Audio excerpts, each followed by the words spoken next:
Dalih Prabowo bahwa pembelian Eurofighter Typhoon bekas penting untuk memodernkan angkatan bersenjata Indonesia, itu nggak masuk akal. Halo semuanya, fokus kali ini akan dibawakan dengan lebih santai dan lebih chill. Nggak kebanyakan gaya, kayak host yang satu lagi itu. NANI? Nggak klasi sama sekali. Jadi, topik kali ini berkaitan dengan alat utama sistem senjata, atau yang lebih familiar disebut dengan alutsista. Beberapa hari yang lalu, rencana Menteri Pertahanan Prabowo Subianto untuk membeli 15 jet tempur Eurofighter Typhoon bekas dari Angkatan Udara Austria terungkap ke publik.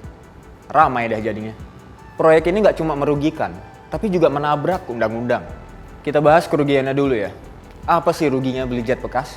Oke lah, pengadaan jet tempur baru memang dibutuhkan, mengingat dinamika regional, khususnya isu Laut Cina Selatan. Tapi itu tidak bisa membenarkan keputusan pembelian jet tempur bekas seperti itu. Namanya juga beli barang bekas. Tentu masa pakainya sudah berkurang dong. Koordinator Indonesia Corruption Watch, Adnan Topan Husoda, mengatakan Indonesia hanya bisa memanfaatkan pesawat itu sekitar 13 tahun saja. Coba ingat, udah berapa banyak kecelakaan yang dialami anggota TNI akibat buruknya kualitas alutsista kita. Kayak peristiwa jatuhnya 2 helikopter Mi-17 di Kendal dan Hawk 209 di Riau Juni lalu. Dalih Prabowo bahwa pembelian Eurofighter Typhoon bekas penting untuk memodernkan angkatan bersenjata Indonesia, itu nggak masuk akal. Selain itu, biaya perawatannya juga nggak murah, 6,5 triliun rupiah per tahun. Kalau dikali 13 ya jadinya 84,5 triliun rupiah. Duitnya ini kayak lo beli lebih dari 300.000 unit Avanza. Coba lo hitung, kalau lo beli Kawasaki Ninja dapat berapa? Tulis ya di bagian komentar ya.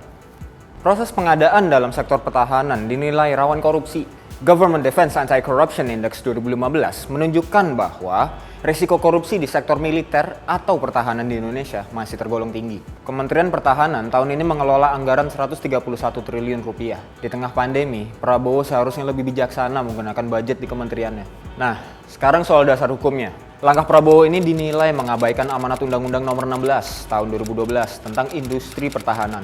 Disebutkan bahwa pembelian alutsista dari luar negeri harus ada imbal dagang, serta kandungan lokal paling rendah 85%. Apa yang disyaratkan undang-undang sulit dipenuhi bila pemerintah jadi membeli jet tempur bekas itu.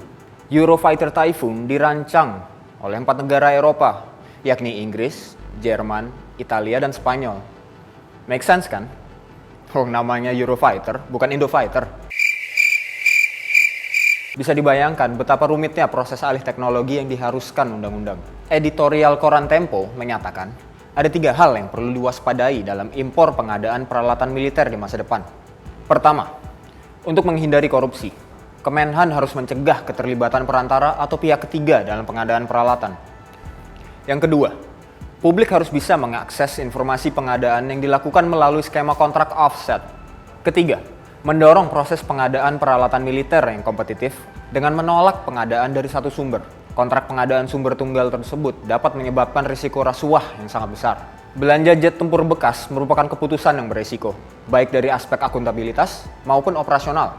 Jadi, selain mengancam keselamatan anggota TNI di masa depan, pengadaan jet tempur bekas di tengah pandemi juga menunjukkan kekacauan prioritas pemerintah.